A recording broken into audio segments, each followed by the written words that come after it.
headlines. Chinese President Xi Jinping is set to visit Seoul tomorrow amid regional tensions. What kind of message will the leader send to North Korea and Japan? We preview the Korea-China summit. Japan follows up on its revision announced yesterday to end a decades-long ban on collective self-defense and be able to come to the aid of an ally under attack. And with a new economic policy team set to come in soon, more cuts on growth forecast along with growing calls for more stimulus for the Korean economy. Hello and welcome to the show. Thanks for tuning in. President Park slammed the Japanese government's review of a past apology for sexual enslavement of women during World War II. She was speaking to China's CCTV ahead of President Xi Jinping's state visit to Seoul Thursday. The Korean president accused Tokyo of diminishing the 1993 Kono statement in which Japan apologized for forcing women into sexual slavery, saying such an act had only further hurt the victims and broken trust between the two countries. President Park said Japan's past system of sexual slavery is a universal human rights violation that remains unresolved today. The Korean leader then assessed how close Seoul and Beijing have become in terms of security and economic cooperation and said she hoped both would deepen their trust during President Xi's visit. Now, Japan is wasting little time putting words into action. One day after Japan's cabinet rubber-stamped a resolution that reinterprets the country's pacifist constitution, Deputy Chief Cabinet Secretary Katsunobu Kato says a team led by high-ranking officials from the defense and foreign ministries has been assembled. A 30-member council is set to come up with revisions to the constitution that give Japan greater military freedom. The Japanese daily Yomiuri Shimbun says the goal is to have the revisions passed at a regular parliamentary session next May. The Japanese cabinet adopted a resolution on Tuesday that ends a decades-long ban on collective self-defense and will allow it to come to the aid of an ally under attack. Now, there are mixed reactions to Tokyo's decision to permit itself a greater military role in Asia. Washington says it welcomes the move, while China expressed concerns. Park Ji-won has the details. China's foreign ministry has expressed concerns over the Abe administration's move, saying it has taken an unprecedented measure that greatly changes Japan's military security policies. We can't help thinking Japan would change the path of peaceful development that it has stuck to since the end of World War II. We also have noticed that Tokyo's attempt to exercise the right to collective self-defense has been met by strong opposition within Japan. In a statement Tuesday, U.S. Secretary of Defense Chuck Hagel said it was an important step for Japan to take a positive role in international security cooperation efforts. The White House also welcomed the move. We would make clear is that, we believe that this is good potentially for our alliance. Analysts say a stronger Japanese role serves the U.S. interests in the region, as it should contain China's rising influence in Northeast Asia.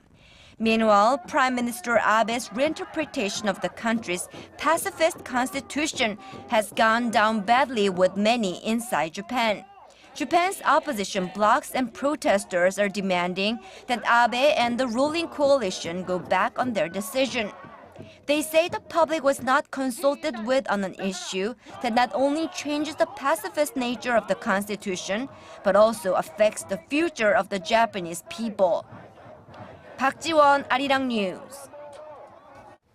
North Korea fired 2 short-range projectiles from its east coast earlier this Wednesday morning, its third launch in less than a week and the 12th so far this year. Officials from South Korea's Joint Chiefs of Staff said the rockets were fired from a site near Wonsan, flew about 180 kilometers, and are believed to have landed in North Korean territorial waters.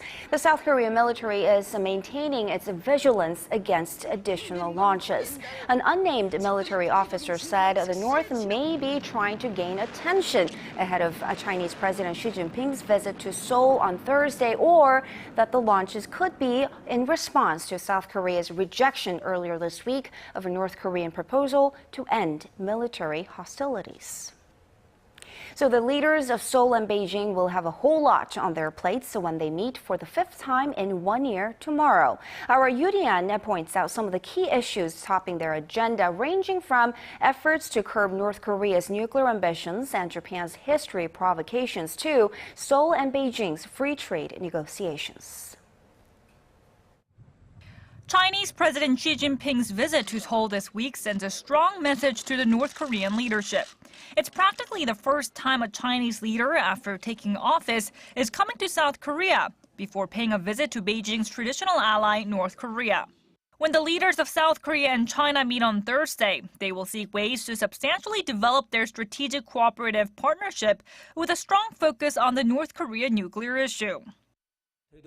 Pushing for the denuclearization of the Korean peninsula and maintaining peace and stability on the peninsula and solving issues on the peninsula through peaceful means have always been the Chinese government's established policy. While Beijing will likely oppose recognizing North Korea as a nuclear weapon state, it's uncertain whether the two leaders will highlight more than denuclearizing the Korean peninsula in an expected joint statement following the summit. The South Korean presidential office says Presidents Park and Xi will also discuss reviving the six-nation denuclearization dialogue with Pyongyang. Also topping the agenda for the meeting of the two presidents will be the North's cozying up with Japan as of late, Tokyo's backtracking on a historical apology to Seoul, and Japan's attempts to expand its military presence. It's only natural the two leaders talk about Japan. They will discuss Japan's push to deny historical facts. Beijing, involved in a bitter territorial dispute with Tokyo, is expected to seek greater cooperation with Seoul on historical issues. On the economic front, the leaders of Korea and China will agree to speed up negotiations for their free trade agreement and appeal to businessmen from both sides at an investors' forum on Friday. Yurian, ARIRANG News. President Park sat down with Peter Sands, the CEO of Standard Chartered Group, at the presidential office on this Wednesday to discuss the possibility of direct trading between the Korean won and Chinese yuan.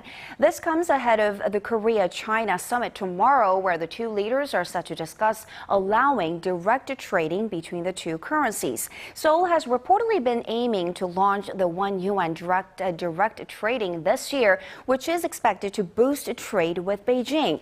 China is South Korea's biggest export market, taking up about a quarter of its exports in the last 6 months. For the latest in news that impacts Korea and the world, join Kang Chae-ri for a lively half hour that covers politics, business, international news, and much more. Live at 8 every weeknight on ARIRANG TV. Human Rights Council headquarters in Geneva on Thursday, finding ways to persuade. Nearly 3 months have passed since the April ferry disaster devastated the country, and still there are more questions than answers about what happened that day. Parliamentary hearings are underway to uncover some of those answers, and on this Wednesday, it was the Commissioner General of the Korea Coast Guard's turn in the hot seat. Ji Myung-gil tells us more. The Special Parliamentary Committee investigating the Seoul ferry accident simply could not understand why not a single person was saved from the sinking Seoul ferry. When the rescue teams arrived, why didn't they go into the vessel's steering room? Did they know that people were trapped inside? We weren't able to get into the ship because there were too many obstacles in the way. Lawmakers also questioned why the Korea Coast Guard told emergency responders to hold off from starting rescue operations when they arrived at the accident site before the Coast Guard. A rival party lawmaker grew angry when asking why the Coast Guard didn't contact passengers on the sinking ferry. If the Korea Coast Guard had sent a text message or made a phone call to the passengers telling them to abandon ship, they would have. Why didn't the Coast Guard do that? During Wednesday's hearing, the committee determined that the Coast Guard was not in proper control of the situation in the initial stages of the accident, something that led to false reports early on, including that 370 people had been saved. Opposition lawmakers also voiced opposition to President Park Geun-hye's decision to dismantle the Korea Coast Guard. And while they agree with a plan to establish a new national safety ministry, they say it should be an independent body and not under the watch of the Prime Minister's office. Kim Young-gyun, ARIRANG News. The Korean won hit its highest level against the U.S. dollar in close to 6 years this Wednesday. The Korean won breached the 10-10-1 level and closed at 1,009.21 against the greenback. Analysts attribute this rise to upbeat economic data out of the U.S. and China, which drove the Wall Street to its all-time high, giving investors the confidence to take on risks. Seoul-based Nonghyap Investment and Futures for Won said the Korean won could further strengthen to the 1,000 level. However, Goldman Sachs expects the strong won to go down to the 1,031 level in the second half of this year, betting on the slowdown of the Korean economy. With growing concerns that the Korean economy might fall into a low-growth trap, many experts are urging the Korean government to raise spending and overhaul some of the old regulations to spur growth and reinvigorate domestic demand. Hwang Jie tells us more. Earlier hopes that the Korean economy might settle into a stable period of recovery were dashed by April's ferry disaster, which made a massive dent in domestic consumption. As a result, private institutions have slashed their growth forecasts. Now, a growing number of economists are asking that a new economic team to be led by the incoming finance minister use all the fiscal and monetary policies at its disposal to spur growth. They say the government should pump money into the economy to help it escape from a low-growth trap, even though that could very well lead to a fiscal deficit. A cut to the key interest rate, economists say, could also be an option. The central bank's inflation target band is set at a rather high rate, with the nation's inflationary pressure running low. If the pace of recovery continues to remain sluggish, the key rate should be run in a more flexible manner. Analysts also suggest the government improve its tax policies and cut excessive red tape to boost corporate investment and private spending. Some recent economic data has left some questioning whether Korea is truly in a recovery phase. The nation's output across all industries fell for the second straight month in May, while output in the manufacturing and mining sector dropped 2.7% last month from a month ago. That marked the biggest drop since December 2008 at the height of the global financial crisis. Hwang Ji, ARIRANG News.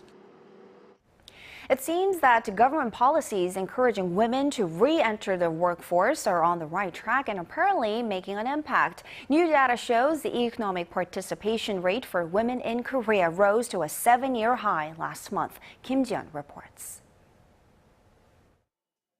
For the first time in 7 years, the employment rate for women in Korea surpassed the 50% mark last month. Data by Statistics Korea and the Korea Employment Information Service shows the employment rate for women between the ages of 25 and 29 topped 70% for the first time, surpassing that of men in the same age group by nearly 1 percentage point. The greatest improvement in job growth for women came in the age group of 50 to 54, with their employment rate growing nearly 2 percentage points year on year to around 65% last month. Labor market watchers attribute the increase mainly to government policies encouraging flexible working hours and training for women seeking to re-enter the workforce after a break for family reasons. They stress, however, the policy focus from now on is to shift to quality rather than the quantity of jobs provided. The improvement in employment is in line with increasingly prominent roles by women in various sectors of the Korean society. Last year, women accounted for nearly 60% of newly appointed diplomats, up from 20% in 2000. Women also represent more than a quarter of newly commissioned state prosecutors, up from less than 2% in 2000. Kim Ji-yeon, ARIRANG News. Nanotechnology has helped create many of the products that we use every day, such as display devices and even textiles. But that's just the beginning. A 3-day event kicked off this Wednesday to provide a glimpse at the potential of nanotechnology. And as our Shin Se-min reports, the future is bright. invisible speakers, LED headlights on automobiles, and even T-shirts. All of these products were created using nanotechnology, which in the simplest terms is a manipulation of matter on the atomic scale. To give an idea of the size, a nanometer is 1/billionth of a meter and 1/10,000th the diameter of a strand of human hair. Under the slogan of nanotechnology, the engine of creative economy, 360 private companies and research institutions from more than a dozen countries are taking part in a 3-day event in Seoul, some of them displaying products that will soon hit the market. From a see-through toaster and LED light bulbs to hiking shoes and waterproof phones, all using technology that people can see and feel. Over 50 objects are on display, all of them using nanotechnology.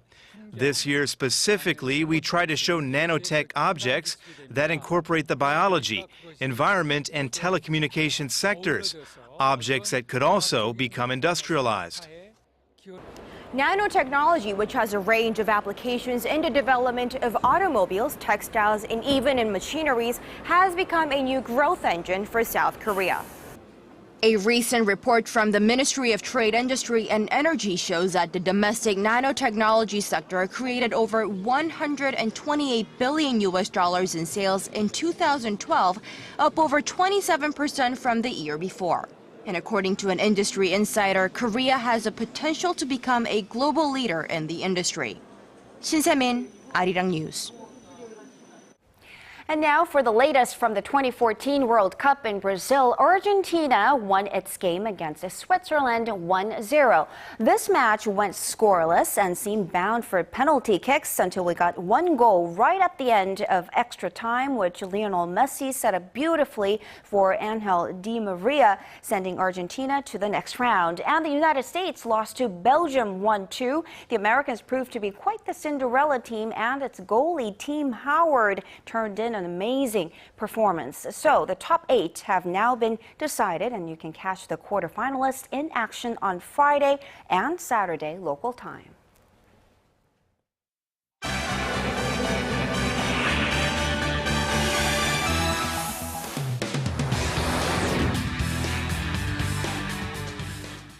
Israel has laid to rest 3 teenagers who were kidnapped and murdered in the West Bank as the Israeli Security Council considers its response. For more on this story, Paul is joining us from the News Center. Paul, what's Israel's next move in the wake of this tragic incident? Well, Israel is on the hunt for 2 suspects, as it says are members of Hamas, and have conducted dozens of airstrikes as well. Emotions are still very raw as tens of thousands of Israelis mourn and bury 3 of their own. This as the body of a Palestinian teenager who was kidnapped overnight was found in Jerusalem in an apparent revenge attack. Our Son Jo-yeon has more. Tens of thousands of mourners attended a funeral in the central Israeli city of Mudin, where the bodies of 3 teenagers who were kidnapped and murdered while hitchhiking home were laid to rest on Tuesday. The bodies were found on Monday evening, more than 2 weeks after the trio went missing in the West Bank. Israel says the Palestinian militant group Hamas was behind the killings, a charge Hamas has neither confirmed nor denied. In a televised address Tuesday night, Prime Minister Benjamin Netanyahu told the nation, Hamas is responsible, Hamas will pay, Hamas will continue to pay for the kidnap and murder of the 3 young men. He also outlined a 3-pronged response to the incident, taking the murderers into custody, continuing to strike Hamas targets in the West Bank, and expanding the operation in Gaza as necessary. The Israeli Air Force carried out more than 30 airstrikes on Hamas in response to rocket attacks against its southern communities and warned of stepped-up military activity if the rocket fire continues. Outside the Middle East, the incident has spurred strong reactions from the U.S. and in Europe. British Prime Minister David Cameron has called the teens' deaths an appalling and inexcusable act of terror, while U.S. President Barack Obama similarly condemned what he called a senseless act of terror against innocent youth. 손정인, ARIRANG News. And Paul, let's turn to Afghanistan now, where a suicide bombing in the capital Kabul has killed at least 8 people and injured 13 others. Do we know who's responsible for this attack? Well, Afghan investigators say they're still gathering evidence at the scene of the explosion, which ripped through a bus carrying military personnel. The explosion happened in the heavily secured downtown area near Kabul University at a time of increased attacks by the Taliban and other insurgents across the country. Witnesses say the suicide bomber approached the bus on foot right before the blast. While I was walking on this road, suddenly I heard a huge explosion. After that, I saw smoke and dust covering the area. I rushed to see what happened, and when I reached the area, there were 7 to 8 people martyred and wounded. We took all of them into a car and sent them to a hospital. The violence comes amid heightened political tensions over the disputed second round of the presidential election, which will represent the first democratic transfer of power in Afghanistan's history. And a corruption scandal has rocked the political world in Paris with the arrest of former President Nicolas Sarkozy. He's not exactly a stranger to controversy, I might add, during his career. What are the charges against him? The prosecutor's office in Paris says Sarkozy is under formal investigation over allegations that he tried to use his influence to sway a 2007 probe into his election campaign funds. Sarkozy was held in police custody for nearly 15 hours on Tuesday before being transferred to a Paris court where he faced further questioning by a judge. If tried and convicted, France's former head of state faces over $200,000 in fines and a prison sentence of up to 10 years. Speaking on French television Wednesday, Prime Minister Manuel Valls said Sarkozy deserved a fair and balanced investigation. What I wish to say is that this situation is serious. You have just listed the accusations concerning magistrates, senior magistrates, a lawyer, and a former president of the Republic. But as the head of the government, I have to stick to the principles of the independence of justice. No one is above the law. Sarkozy called the charges politically motivated as the timing of the inquiry has dealt a heavy setback to his hopes to returning to office. Sarkozy was planning to launch a comeback for the leadership of the opposition center-right and eventually run for the presidency in 2017. And Paul, closer to home, police in Hong Kong have arrested hundreds of protesters in the city's main business district following a massive pro-democracy rally. Fill us in. Well, tens of thousands of Hong Kong came out to make sure their voices are being heard. They're calling on the Chinese government to give them back the right to choose their own leaders. Some 500 demonstrators were detained and over 1,000 removed as police continued to push back protesters in the early hours of Wednesday in Hong Kong's financial center. They were holding an overnight sit-in protest following a rally which organizers say attracted more than 500,000 people.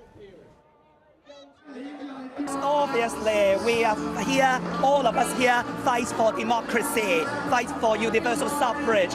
We all here have the right to vote for whoever we like to rule Hong Kong, to have the betterment of Hong Kong, to make Hong Kong improved, you know. Hong Kong's chief executive Leung Chun-ying pledged his government would make efforts to move towards universal suffrage, stressing the need for stability. But he said Beijing would still have the last word in deciding who would lead the city. Cherry? All right, thank you very much for those updates, and we'll see you back here in just about 2 hours.